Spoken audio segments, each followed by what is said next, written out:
Hello, ഇത് നമ്മുടെ Kerala PSC അക്കൗണ്ടിൻ്റെ രണ്ടാമത്തെ ക്ലാസ്സാണ്. മൊഡ്യൂൾ വൈസാണ് ക്ലാസ് പോകുന്നത്. ഫസ്റ്റ് ബേസിക്സ് ഓഫ് അക്കൗണ്ടിങ്ങിൻ്റെ ക്ലാസ് ഞാൻ ഓൾറെഡി ഇട്ടിട്ടുണ്ട്. രണ്ടാമത്തെ ക്ലാസ് പറയുന്ന അക്കൗണ്ടിങ് പ്രിൻസിപ്പിൾസ് ആണ്. അക്കൗണ്ടിങ് പ്രിൻസിപ്പിൾസിൽ നമുക്കറിയാം ജനറലി ആക്സെപ്റ്റഡ് അക്കൗണ്ടിങ് പ്രിൻസിപ്പിൾസ് അല്ലെങ്കിൽ ഗ്യാപ്പ് ആണ് അല്ലേ. അതിലെന്താ പറയുന്നത്, ഗ്യാപ്പ് എന്ന് പറഞ്ഞാൽ എന്താണ്, ഒരു ബിസിനസ് നടത്തുന്നുണ്ടെങ്കിൽ ഒരു കമ്പനി അതിൻ്റെ ട്രാൻസാക്ഷൻസ് എങ്ങനെയാണ് റെക്കോർഡ് ചെയ്യേണ്ടത് അല്ലെ, എങ്ങനെയാണ് റിപ്പോർട്ട് ചെയ്യേണ്ടത്, അതുപോലെ ഫിനാൻഷ്യൽ സ്റ്റേറ്റ്മെൻറ്റ്സ്, ബാലൻസ് ഷീറ്റും P&L അക്കൗണ്ടൊക്കെ എങ്ങനെയാണ് പ്രസൻറ്റ് ചെയ്യേണ്ടത്, അതൊക്കെയാണ് ആര് പറയുന്നത്, ജനറലി ആക്സെപ്റ്റഡ് അക്കൗണ്ടിങ് പ്രിൻസിപ്പിൾസ് പറയുന്നത് അല്ലേ. എല്ലാ ബാലൻസ് ഷീറ്റ് പ്രിപ്പയർ ചെയ്യാൻ ഒരു പെർട്ടിക്കുലർ ഫോമാറ്റ് ഉണ്ട്, P&L അക്കൗണ്ട് പ്രിപ്പയർ ചെയ്യാൻ ഒരു പെർട്ടിക്കുലർ ഫോമാറ്റ് ഉണ്ട്.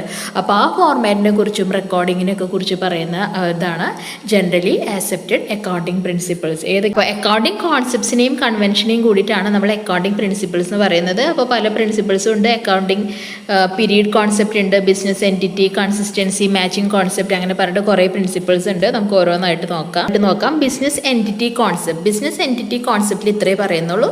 The entity is different from the owner. അതായത് കമ്പനി എന്ന് പറയുന്നത് വേറൊരു ലീഗൽ എക്സിസ്റ്റൻസ് ഉണ്ട്, അതുപോലെ തന്നെ കമ്പനി ഓണർ എന്ന് പറയുന്നത് അതിൽ നിന്ന് സെപ്പറേറ്റ് തന്നെയാണ്.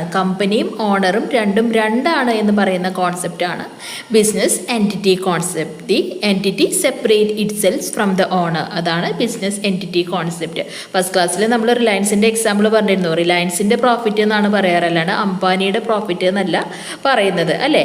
അപ്പോൾ അതിനെയാണ് ബിസിനസ് എൻറ്റിറ്റി കോൺസെപ്റ്റ് എന്ന് പറയുന്നത്. നെക്സ്റ്റ് പറയുന്നത് മണി മെഷർമെൻറ്റ് കോൺസെപ്റ്റ് ആണ്.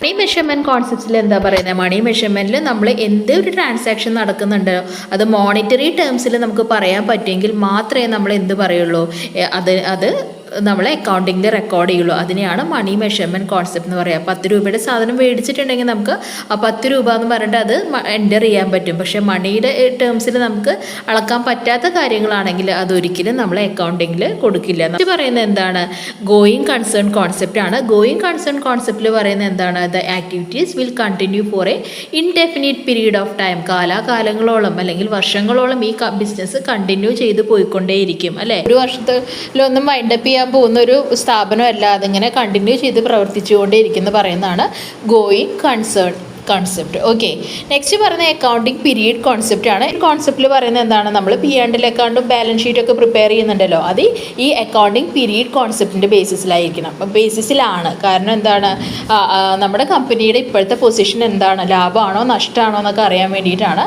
നമ്മൾ അങ്ങനത്തെ സ്റ്റേറ്റ്മെൻറ്റ് പ്രിപ്പയർ ചെയ്യുന്നത്. ആ സ്റ്റേറ്റ്മെൻറ്റ് പ്രിപ്പയർ ചെയ്യുന്നതിൻ്റെ ബേസ് കോൺസെപ്റ്റ് ഏതാണ്, അക്കൗണ്ടിങ് പീരീഡ് കോൺസെപ്റ്റ് ആണ്. 6 മാസത്തിലോ 1 വർഷത്തിലോ ഒക്കെ നമ്മൾ പ്രിപ്പയർ ചെയ്യും. ഓക്കെ, ഇനി നെക്സ്റ്റ് പറയുന്നത് എന്താണ്, ഡ്യുവൽ ആസ്പെക്ട് കോൺസെപ്റ്റ് ആണ്. ഡ്യുവൽ ആസ്പെക്ട് കോൺസെപ്റ്റിന് തന്നെയാണ് നമ്മൾ അക്കൗണ്ടിങ് ഇക്വേഷൻ കോൺസെപ്റ്റ് അല്ലെങ്കിൽ ഡ്യുവാലിറ്റി കോൺസെപ്റ്റ് എന്ന് പറയുന്നത്. ഈ ഡ്യുവൽ ആസ്പെക്ട് കോൺസെപ്റ്റിന് തന്നെയാണ്. ഇതാണ് അക്കൗണ്ടിങ്ങിൻ്റെ ബേസിക് പ്രിൻസിപ്പിൾ എന്ന് പറയുന്നത്. ഏത് കോൺസെപ്റ്റ് ആണെന്ന് ചോദിച്ചാൽ എന്താ പറയുക, ഡ്യുവൽ ആസ്പെക്ട് കോൺസെപ്റ്റ് ആണ്. ഈ ട്രാൻസാക്ഷന് 2 ആസ്പെക്റ്റുകളുണ്ട്, ഡെബിറ്റ് ആസ്പെക്റ്റും ഉണ്ട്, ക്രെഡിറ്റ് ആസ്പെക്റ്റും ഉണ്ട്. അതായത് റിസീവിങ് ആസ്പെക്റ്റും ഉണ്ട്, ഗിവിങ് ആസ്പെക്റ്റും ഉണ്ട് എന്നാണ് പറയുന്നത് ഡ്യുവൽ ആസ്പെക്ട് കോൺസെപ്റ്റിൽ. നമ്മുടെ double entry system of recording അത് ഡ്യുവൽ ആസ്പെക്ട് കോൺസെപ്റ്റിൻ്റെ ബേസിസിലാണ്. നെക്സ്റ്റ് പറയുന്നത് കോസ്റ്റ് കോൺസെപ്റ്റ് ആണ്. കോസ്റ്റ് കോൺസെപ്റ്റിൽ പറയുന്നത് എന്താണ്, നമ്മുടെ ബുക്സ് ഓഫ് അക്കൗണ്ട്സിൽ റെക്കോർഡ് ചെയ്യുന്നതൊക്കെ അക്വിസിഷൻ കോസ്റ്റിലായിരിക്കണം.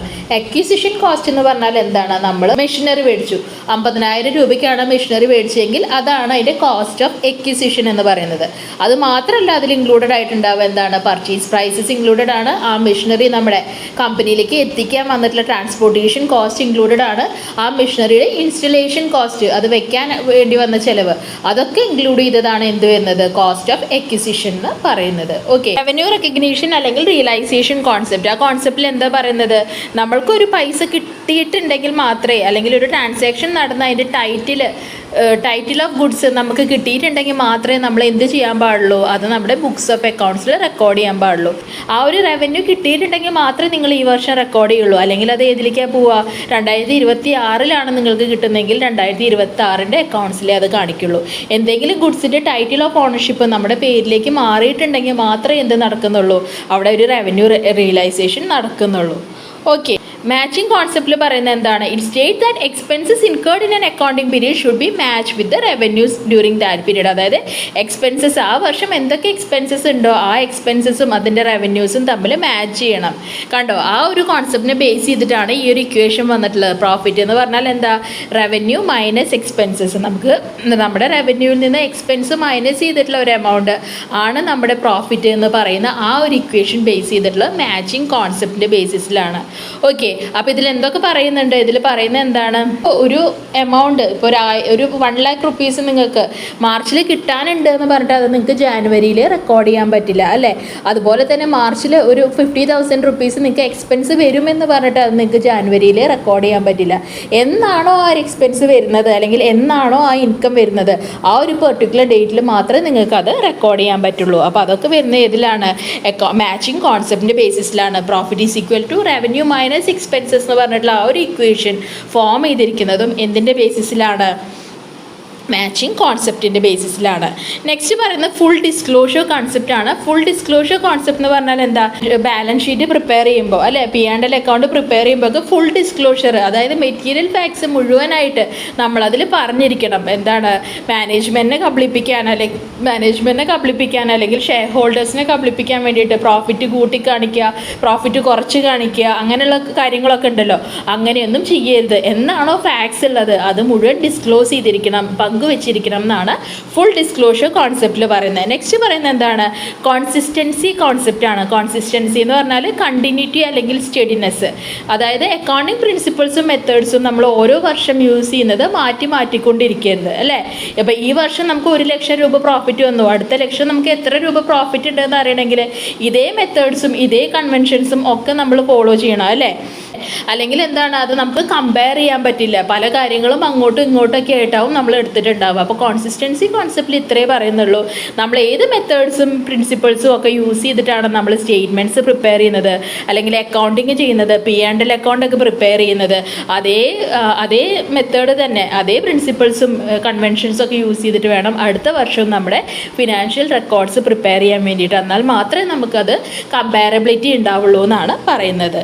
ഓക്കെ, നെക്സ്റ്റ് പറയുന്നത് എന്താണ്? കൺസർവേറ്റിസം പ്രിൻസിപ്പിൾ അല്ലെങ്കിൽ പ്രിൻസിപ്പിൾ ഓഫ് പ്രൂഡൻസ് ആണ്. കൺസർവേറ്റിസം അല്ലെങ്കിൽ പ്രിൻസിപ്പിൾ ഓഫ് പ്രൂഡൻസ്. കൺസർവേറ്റീവായിട്ട് ചിന്തിക്കുക എന്നൊക്കെ പറഞ്ഞ് കേട്ടിട്ടില്ലേ? അത് തന്നെയാണ് കൺസർവേറ്റിസം പ്രിൻസിപ്പിളിലും വരുന്നത്. ഒരു വർഷം നമുക്ക് ആൻറ്റിസിപ്പേറ്റഡ് ലോസസ്, അതായത് ഇപ്പോൾ ഈ വർഷം എനിക്ക് 50,000 രൂപ നഷ്ടം സംഭവിക്കാം, ബാഡ് ഡെറ്റ്സ് ഉണ്ടാവാം എന്നൊക്കെ പറഞ്ഞിട്ട് നമുക്ക് എന്ത് ചെയ്യാം?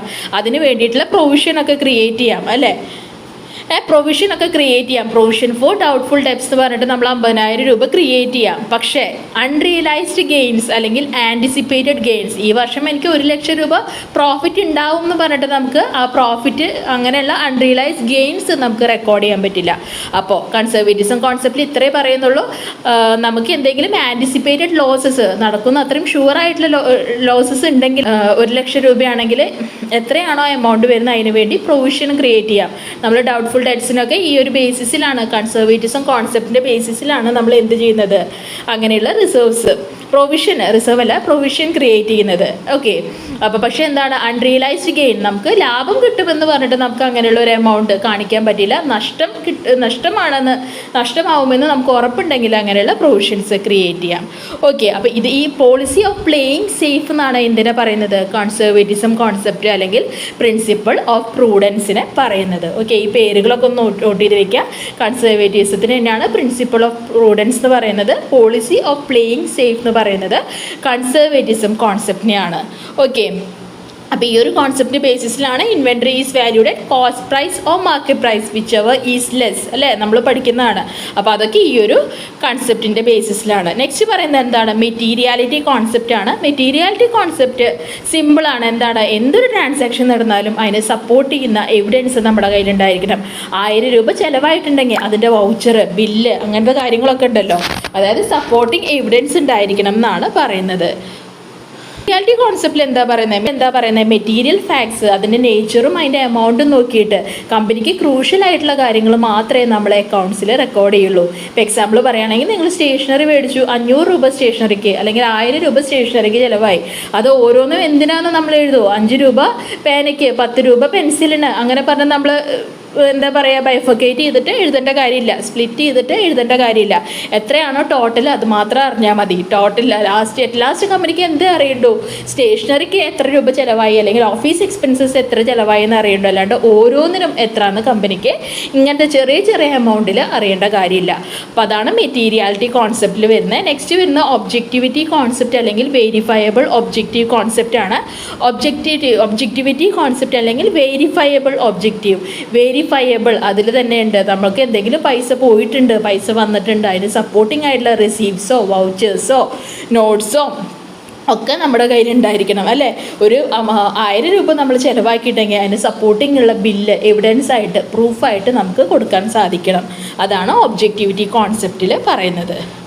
ഓക്കെ, അപ്പോൾ ഇത്രയാണ് 13 കോൺസെപ്റ്റ്സ് ഓഫ് അക്കൗണ്ടിങ് വരുന്നത്. ഓക്കെ, ഇതൊക്കെയാണെന്ന് പറഞ്ഞത് ബിസിനസ് എൻറ്റിറ്റി കോൺസെപ്റ്റ്. ബിസിനസ്സിൻ്റെ ഓണറും ബിസിനസ്സും രണ്ടാണെന്ന് പറയുന്ന കോൺസെപ്റ്റാണ് business entity concept. Money measurement, നമുക്ക് മണി ടേംസിൽ മെഷർ ചെയ്യാൻ പറ്റുന്ന കാര്യങ്ങൾ മാത്രമേ അക്കൗണ്ടിങ്ങിൽ റെക്കോർഡ് ചെയ്യുള്ളൂ എന്ന് പറയുന്നതാണ് മണി മെഷർമെൻറ്റ്.